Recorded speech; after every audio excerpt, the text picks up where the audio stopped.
No. What the hell is Gion? Huh? Why do you keep on sending Gion instead of join? Funny. And then I tried to say haha and it autocorrected as Ghana. I thought it was Indian and it was trying to tell me to sing. It's Ghana. Oh, like Ghana. Oh, Yeah, such a shit joke, honestly. you're a shit joke. Whole life is a shit joke. Too far, Amy. Too far. What's happening? Did you do all your little things? I did so much work today. Stupid things. You're at uni, but you're not doing Oh, shit. So what are you doing? I did so much work today. You did nothing, mate. It's Sunday. You did nothing. You played Dungeons and Dragons. Last night. Yeah, and the whole day today. No, I didn't. Why are you lying, man? I know what your life is. You What go is my to life? uni, you attend your lecture, come back home, you tell your friends, hey guys, can we play Dungeons and Dragons now? And they say, yeah, sure, because they feel sorry for you. And then you start playing, and then you feel that's a good way to spend your £9,000 a year. Well, you're right about everything except for one thing, and that is that I don't go to uni because we're in a pandemic. Joke's on you. I don't go to uni. Oh, mate. Okay, fair enough. So this whole day has been filled with sports. Today and yesterday was filled with sports. Yeah. Today, right now, in fact, while we're recording, I'm watching Liverpool and Wolves. Oh, nice. Yeah, it's going okay. Is anyone in the lead? Yeah, Liverpool 1-0 up. Okay. Diego Jota? Mo Salah. Mo Salah. Okay, fair enough. Yeah, it's been a good weekend of sports. Mm-hmm. As far as Chelsea goes, as far as the cricket goes, I don't know if you watched the cricket earlier, India versus Australia. No, but I did watch England earlier. Hang on, wait. So you're Indian and you don't watch your country? Are you really going to do this one? Are you really? Oh, sorry, I forgot you're Welsh now, aren't you? I forgot completely. I watched the England-France game. Did you? Did you actually watch the rugby? Yeah, it was sick, man. I don't really watch rugby that often, but this was good. This was France looked like they were going to win, and they were ahead for quite some time, and then England just came back. Like I can't remember the last time I heard England lose a rugby game, but I remember in 2016 or 2018 or something, we lost against South Africa, I think, or New Zealand. I can't remember. I think even Wales won. Wales won last year. Was it Six Nations? What, against England? Yeah, I think so. Yeah. Well, I blame you for that because you're the crux. That lucky charm. No, you're the crux. Crux. The Horcrux. That's such a rude word. You muggle. I'm a rude boy, innit? Yeah. Okay. Okay. So we had this discussion earlier. It just didn't save. It did not bode well. West End and massive. Massive. Right. Back to sports. Okay. Yeah. So yeah, so much. It was really fun. As I said, I enjoyed rugby like thoroughly. It was. You watched rugby. I watched cricket. Mm-hmm. As a good Indian boy should. Right. And I'll tell you now, like seeing India now, seeing cricket just generally now is so different to what it was when I was growing up. So when I was growing up, say about 8 onwards. I was going to say like 20 years ago or something. I'm not that old. Right. So yeah, so that is 20 years ago, you mug. I thought that's how old you are. I was going to make an old joke just to make it sound like you're old, but then I didn't. Stop exposing me. Stop exposing me. It's not an exposure session. Sorry, anyway, carry on. As I was growing up, Australia were the best team in the sport. Like, no one came close to them. They were in a league above literally everyone. I genuinely haven't seen that level of dominance in any sport for that length of time. Maybe the Patriots, but even they kind of lost finals here and there. Australia were ridiculous. They had guys like Matthew Hayden and Ricky Ponting, Steve Waugh, Mark Waugh. They had the works, Glenn McGrath. They're just a fantastic team. And kind of going to Australia for any team was a nightmare. So people used to call it a graveyard for any team that used to go there, because you would go there, you would get battered, and they'd send you back home. And that hasn't really changed. I think they still have that sort of aura. Yeah. But I think seeing them now, even against a team like India, who are, I believe, are number one in probably 2 of the 3 formats, I believe. Mm-hmm. It's a completely different side to what I watched when I was growing up. So they're a lot fitter now. They're more agile. They're more, they're riskier. They're more kind of, they play with more intensity and more aggression. Australia or India?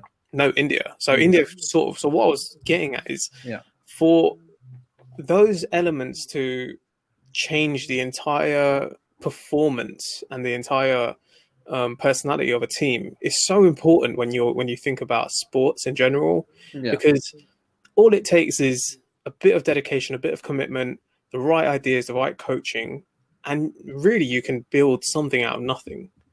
So, India have always had really talented players, but they've kind of excelled in the last few years because they've taken things like fitness and diet and proper coaching and mental training properly, and it's kind of brought them to this place where I see them now, and they're leading the T20 series. I think they're 2-0 up.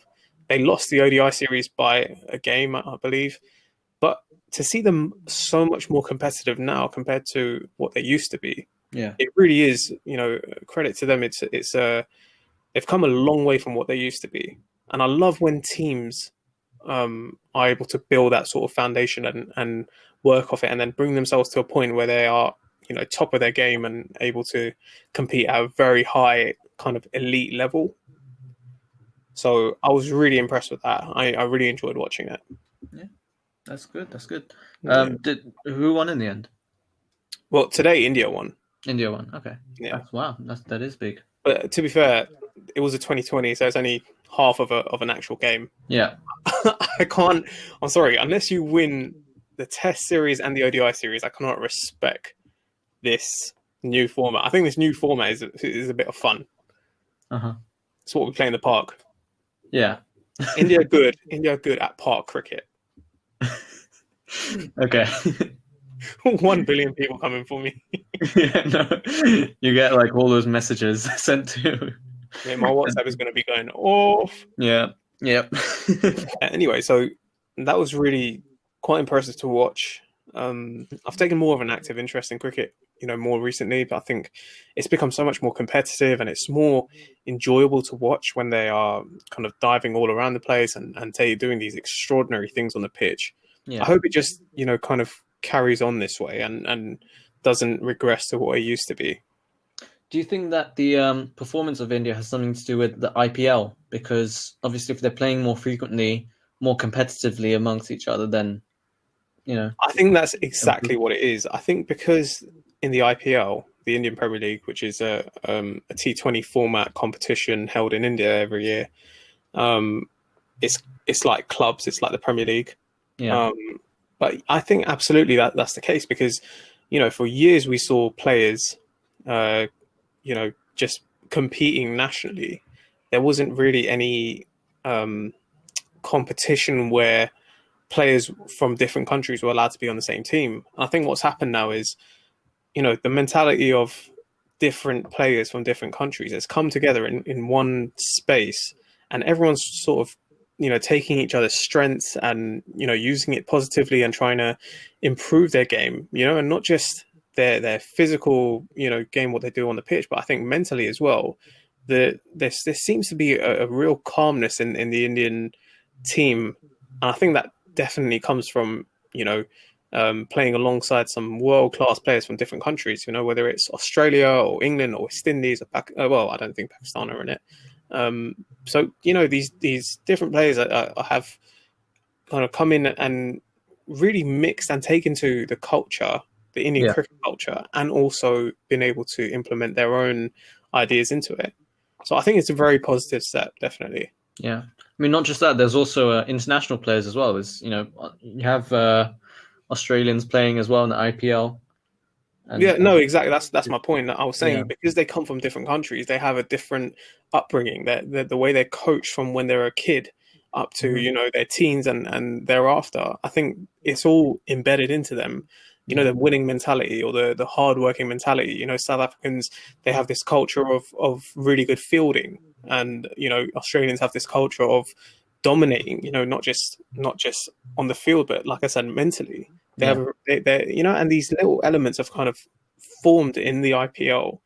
And I think Indian players, and not just Indian players, but players from different countries, have taken, picked and choose different attributes, personality attributes, and implement it into their own game. And I think that's only a positive. And like I said, it doesn't happen in any other sport where they only compete nationally or internationally. Like, this is the first time, and I know it's been about 10, 12 years now, but it's they're having this club culture of having different people from different countries coming and playing for one club has absolutely benefited, like I said, not just India, but I think several players from different countries. Yeah, it's what you like to see. love to see it. Yeah. So yeah, that was my bit of cricket for the weekend. I enjoyed it. So I know you really want to talk about the football because, I mean, a lot has happened. Big results, big games. But before that, I just want to talk about F1 real quick because I've taken an active interest, and I am one half of the pod, so I'm going to talk about what the hell I want to talk about. So, I watched. Where's this coming from? I don't know.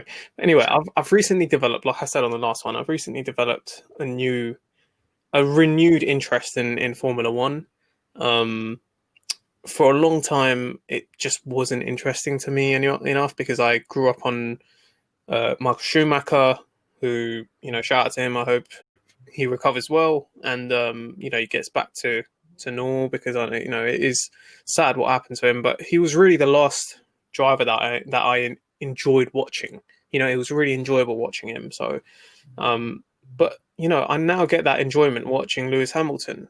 Honestly, he's so much fun to watch, and the risks that he takes, the way he drives on edge, it is really it's something that's really kind of stimulated my interest in the sport again, and I'm just enjoying it. And we know he was ruled out for a couple of weeks. He's come down with COVID, so he won't be in action for the next couple of weeks. But a young driver called George Russell came into as his substitute, as his sort of stand-in driver, and surprised a lot of people. And people were talking about how he was doing well because the car is good, so he has that benefit.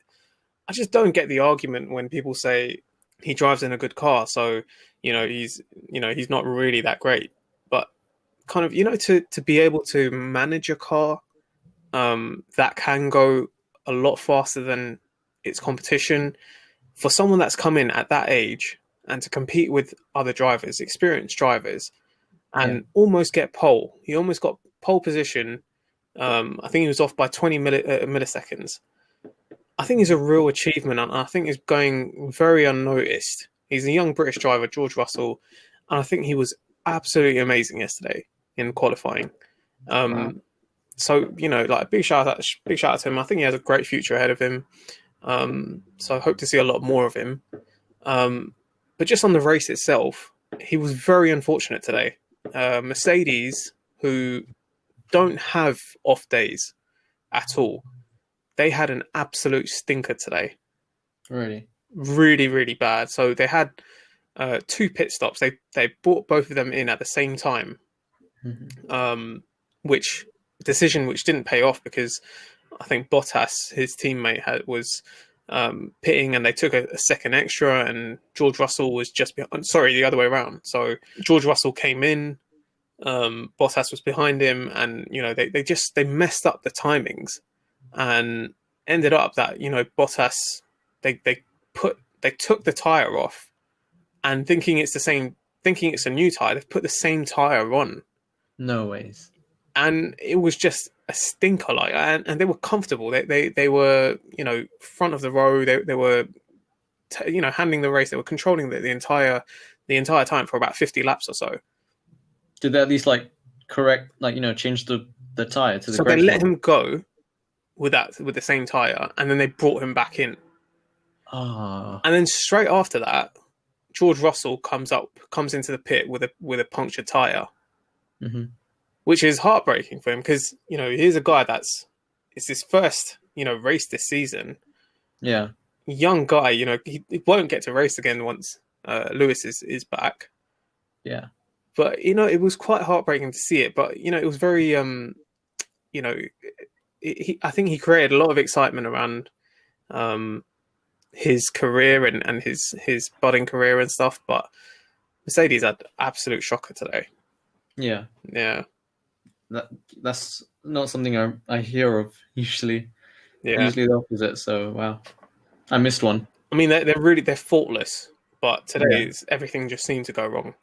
yeah, And you can tell he was gutted once he left the pit. He was gutted. He was, you know, his emotions were all over the place, and which you shouldn't really have. When you're racing a car at that speed, your mind should be solely on what's in front of you and the race and stuff. And Bono, who's the Mercedes-Benz technical guy who talks to the hmm drivers, he kind of calmed him down and he said, "Look, we still have a race to race, so just head down and whatever."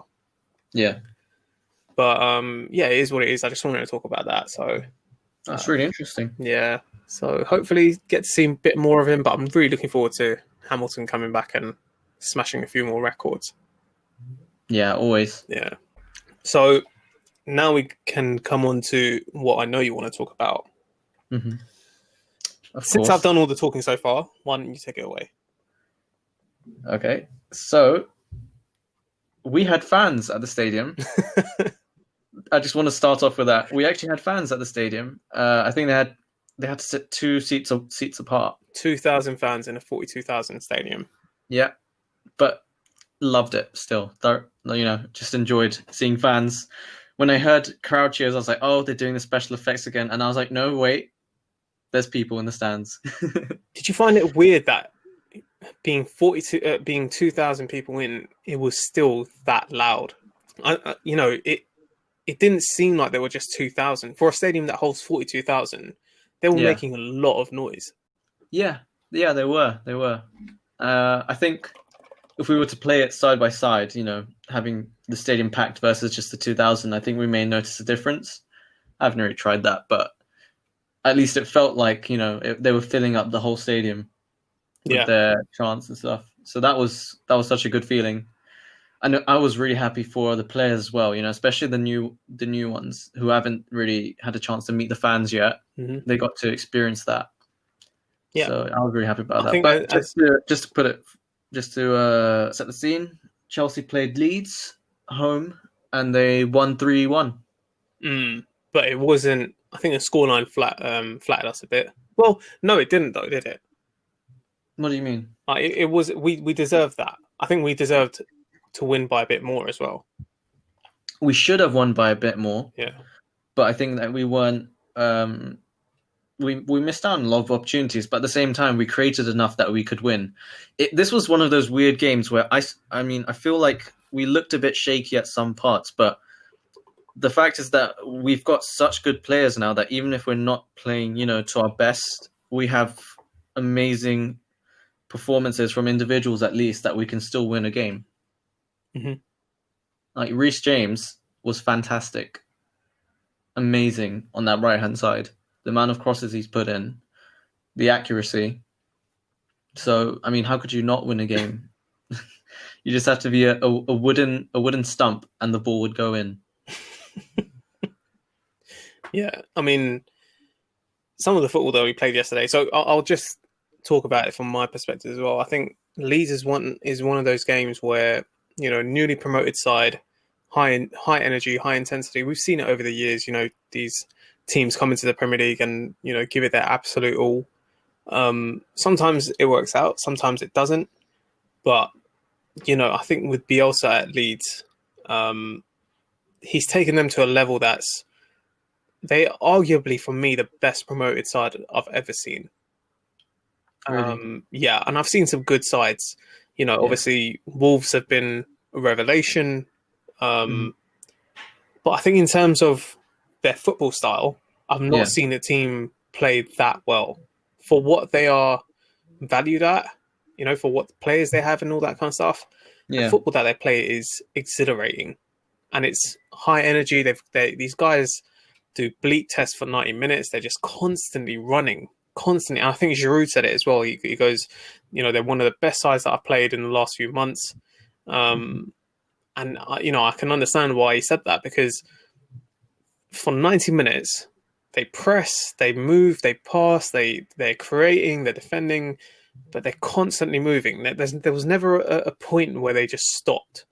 And I think that's down to Bielsa, the way he coaches, his philosophy of and implementing his philosophy of movement and creating movement to create attacking space, and being able to be technically good enough to make use of that space. Yeah. I think that's the sort of side Leeds have become. They are very, very good for what they are.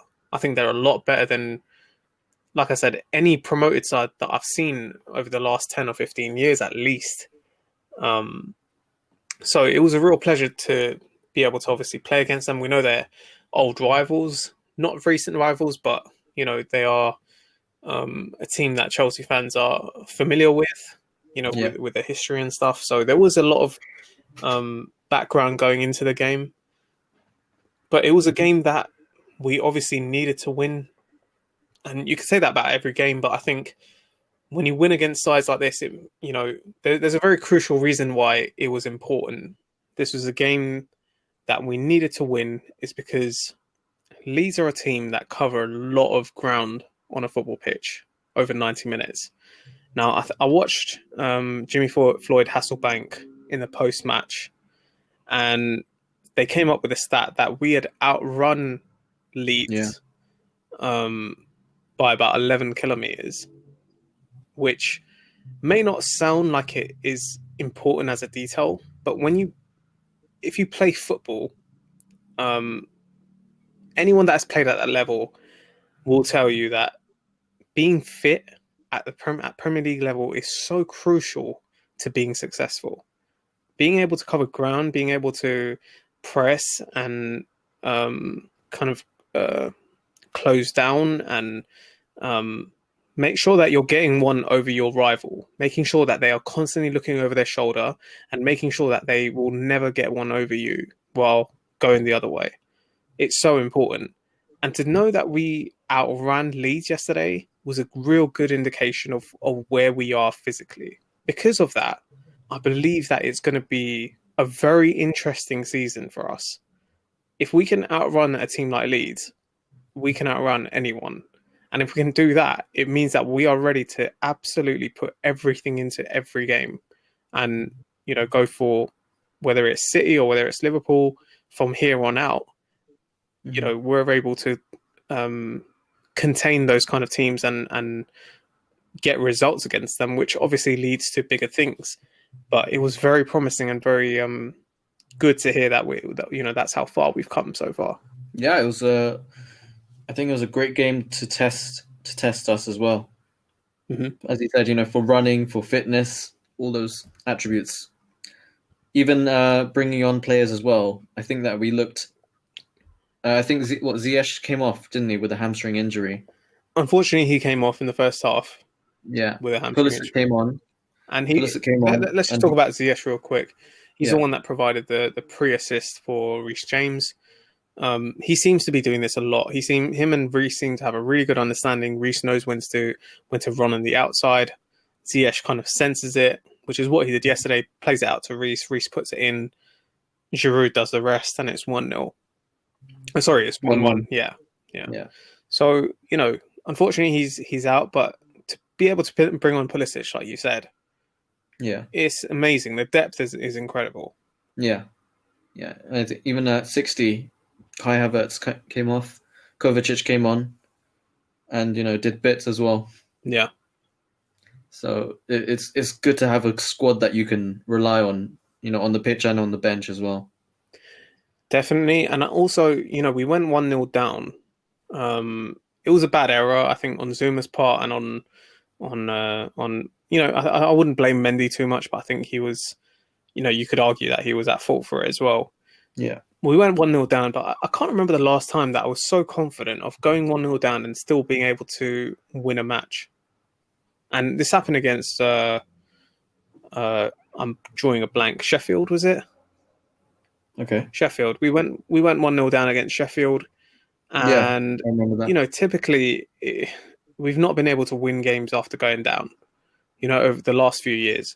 So that feeling of, no matter what happens right now, we are going to win this game. I've not felt that in a long time, and it was really nice to feel that because, like I said, Leeds on an easy side, and to go 1-0 down to them, it is very difficult to mentally get back in the zone and worry about how we're going to, get past these guys because there were chances. We just had to finish them, obviously. Yeah. So it felt good to know that despite that, we're still going to go on and win this. Yeah, it was a really nice feeling. And, we created a lot of opportunities as well. I think even our XG was higher than the number of goals we scored as well, which was it was crazy. Yeah. Well, I mean, we had several chances. I think if we just talk about Timo Werner real quick. I know you want to talk about it. Say less than it, but it is very frustrating not being able to see him score. But I get that, the fact that he's even in those positions shows he's active, shows he's constantly, thinking about attacking the goal and getting into good positions to attack the goal. But I think that, I think the goals will come eventually, but it's just a bit frustrating not seeing him do that. Right now. Yeah. Because, that's what we know him for. We know him for being a goal scorer, being, like I said, a mercurial sort of number 9 who's currently playing out wide. But, and like I said, the goals will come, but it is very frustrating at the same time. Do you think he's someone that we need to drop, or do you think we just keep going with him until he scores? He's contributing to the team even if he's not scoring. That's why you can't really drop him because he is doing the work. I mean, it's unfortunate that he's not scoring, and even that that potential Giroud goal, which he literally cleared out for Leeds, it's just a bad example of of the things that he does because it's just it's just a mistake. It's a fault, but he is constantly running. He's constantly pressing. The assist that he got was fantastic because it showed off his pace, and then he put it in for Pulisic, who was the right place, right time. To score as well. Yeah. So, yeah. Okay. I don't think you can drop him because he does bring a lot, even if he's not scoring right now. But, what are your thoughts on Timo Werner? Do you think he should be dropped? He should be rested, given a chance to train a bit more, get back into his groove, and then come back into the team? Yeah, I don't really like seeing him out on the wing. I think his best position is, I've said it time and time again, I think it's through the middle. And I think if he's not playing through the middle and he's playing on the wing, the way he is, I think we have better players that play on the wing. So I think Callum is a lot better. I think Pulisic is a lot better. Ziyech is obviously out at the moment, so I don't see the harm in playing Pulisic and Hudson-Odoi out wide while, Giroud's through the middle. He's on form, so just play him until he loses form, whatever. Yeah. So I think it's something that we should definitely consider if it's whether he needs a rest or whether, he needs a bit of time to get his sharpness. Because some of the chances that he's had, it's difficult to call us title contenders. People, Lampard himself doesn't want to call us title contenders at the moment because we're still a work in progress. We're not the finished product. But at the same time, we're putting ourselves in a good position to win every single match. Yeah. And if we're not putting away our chances, and I think Werner has, been part of that, part of that reason why we're not scoring enough. I think we should drop him if we don't absolutely need him. Mhm. But then again, he is a guy that guarantees goals, or assist, goal contributions, which he did. He made an assist Yeah, at the end of the game, but important assist as well to secure the match. yeah, very. And he makes that assist, and Pulisic scores, and we can sit back and see out the game properly. Yeah. But it's difficult to say whether we should drop him or not because, like I said, he is contributing in terms of getting involved in the general play. Mhm. But then I think is Hudson-Odoi more deserving because he's been more, he scored against Rennes. He hasn't really done anything wrong. I don't see what he's done to not at least warrant a place on the bench, which he didn't even do against Leeds. So at the end of the day, it's going to be Frank's call, but I just feel, Werner needs to kind of earn his place back, just temporarily. I think it will just give him a bit of a push to up his game a bit and be more focused, be more sharp, and work harder. So, not necessarily drop him because he's bad, just drop him to get him going again. Mm-hmm. I reckon that for the Tuesday's match, it's not a significant one now since we are through in the Champions League. Wednesday's match. Sorry? Wednesday's match. Oh, is it not Tuesday? Nope. Okay, Wednesday's match. You're a bad fan. I think it'll be.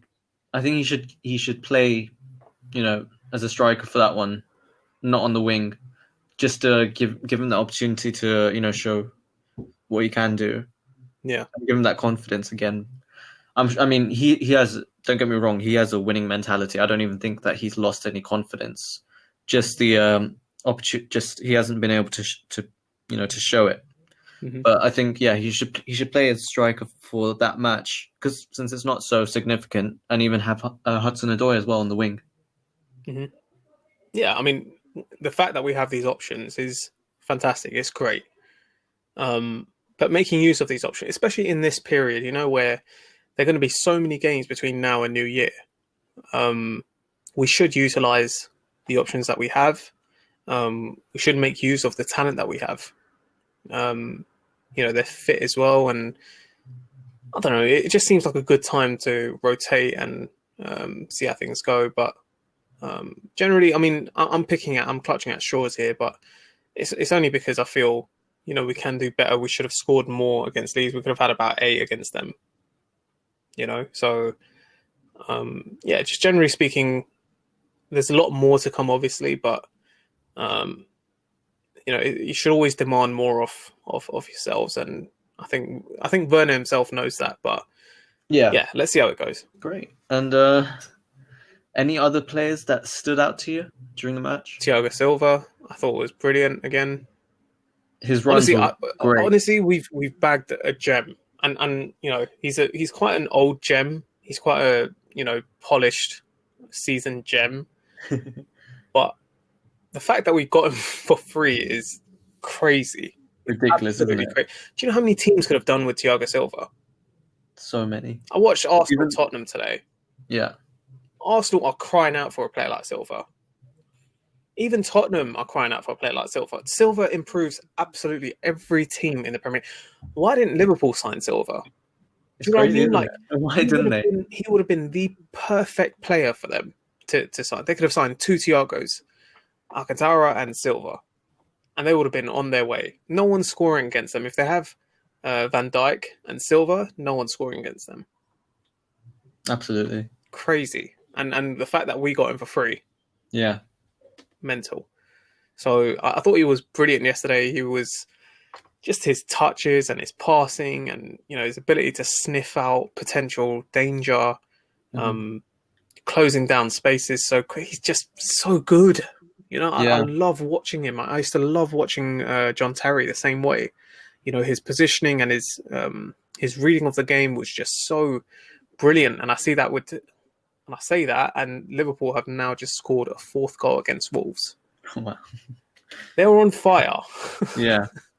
Yeah, but what you're saying about positioning, it's like it's like chess almost. You know, you're just picking out the moves that would happen if you were to do this. But that he's that player that he's already a step ahead. He's about 10 steps ahead at all times. Yeah. You know, and I think it's really unfortunate that he wasn't able to, you know, produce those. Well, I wouldn't say that, but you know, the fact that he hasn't won the Champions League is really unfortunate for him because he's so classy, and you know, he's a real example to young defenders and just footballers in general about how to take care of yourself, how to renew your game, how to adapt to how the game changes every single year. The Ronaldo of football, he's called. Sorry, of defending, the Ronaldo of defending. He's a Thiago Silva of defending. Honestly, he's one of the greatest of all time. Honestly, him, Sergio Ramos, John Terry, Carlos Puyol, Nesta, Cannavaro, all these guys. You know, they were able to play at a high level for such a long time and adapt to, you know, football changes every year, and they were able to adapt to it every single year. You know, up to their last year in football, and I think that's really what separates the goods from the greats. You know, the guys that were able to do it at a high level for the entire career. It was one of those signings which, you know, I didn't believe it until we actually made it. So yeah, and you know, I think also very importantly, he's made Zuma a much better defender. I told you at the beginning. He's changed Zuma's game completely. Zuma looks so much more composed, so much more assured on the ball. He doesn't look, you know, nervous defending, which I think he used to. Yeah. I mean, I'm not going to keep on saying I told you, but I've just felt that Zuma having someone who is better than him and experienced next to him, he has that freedom then to, you know, try out different things as a defender. Yeah, he's a bit more assured that, you know, he can, if not that he mess up, but if it doesn't go perfectly to plan, you know, he's covered. You know, he has someone who he can rely on at least. Yeah. At the same time, you can also watch Thiago Silva and, you know, improve his own play as well. So I felt that was perfect partnering for him. Yeah, definitely. And there's no doubt, you know, the other guys are learning off him as well, not just the defenders, but just every player. I'm sure that they're learning a thing or two from him every single day. That result took us to the top of the table. I mean, only for 24 hours because Spurs played Arsenal a couple of hours ago, beat Arsenal. I really wanted Arsenal to win because of, you know, they're Arsenal. They're not going to really pose a threat to us, but putting Arsenal fans down where it hurt. They just Arsenaled it up. You know, wow. I'm quite happy Arteta's getting exposed this way. I think he's one of the most overrated, talentless managers. And you know, when I say talentless, I don't mean he doesn't have talent. I just don't think he's channeling his talent properly because he's learned from the best in the game.